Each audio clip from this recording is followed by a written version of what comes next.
Le revenant de Yopougon, Abidjan et ses mystères. Mais ce qui est arrivé à Aïcha, jamais personne ne pourra l'expliquer. Tout a commencé un soir de pluie à Yopougon. Aïcha venait de fermer sa boutique de cosmétiques et attendait un taxi devant le maquis. Chez Dédé, l'orage grondait. La rue était presque vide, sauf pour quelques passants pressés. C'est là qu'elle l'a vu. Un homme debout sous un lampadaire clignotant, grand et élancé, vêtu d'un pagne traditionnel baoulé et d'un haut blanc. Et là, il la regardait fixement. Aïcha a frissonné. Ce visage, elle le connaissait. Mais c'était impossible. Ahmed, murmura-t-elle, la gorge nouée. L'homme sourit légèrement et s'avança. Son regard était intense, profond, presque hypnotisant. Aïcha, tu m'as oublié. Elle trembla de tout son corps. Comment aurait-elle pu l'oublier? Ahmed était son premier amour. Ils avaient grandi ensemble, ri ensemble, pleuré ensemble et lui avait promis le mariage avant de mourir brutalement dans un accident de moto 3 ans plus tard. Elle avait assisté à son enterrement. Elle avait vu son cercueil être descendu dans la tombe et pourtant,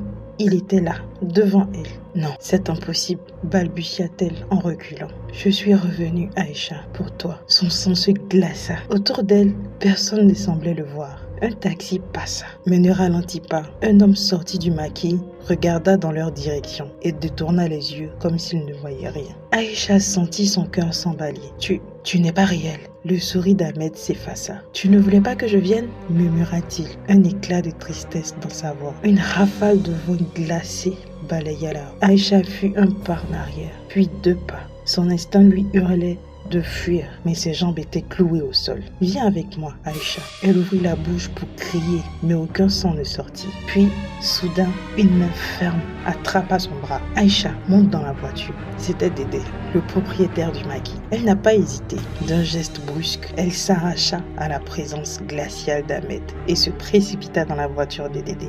Quand elle osa regarder en arrière, il n'y avait plus personne. Tu as vu ça, Dédé? S'écria-t-elle à bout de souffle. Mais Dédé, les yeux rivés sur la rue, secoua la tête. Je n'ai rien vu, mais je savais que tu étais en danger. Il appuya sur l'accélérateur et fila à toute vitesse. Aïcha n'est jamais retournée devant ce maquis. Et depuis ce jour, elle ne sort plus jamais seule après la tombée de la nuit. Mais parfois, dans ses rêves, elle entend encore la voix d'Ahmed. Viens avec moi, Aïcha. Tu veux encore une histoire plus terrifiante ou quelque chose de plus mystérieux? N'hésite pas à t'abonner, liker et laisse des commentaires. Allez, bisous bisous.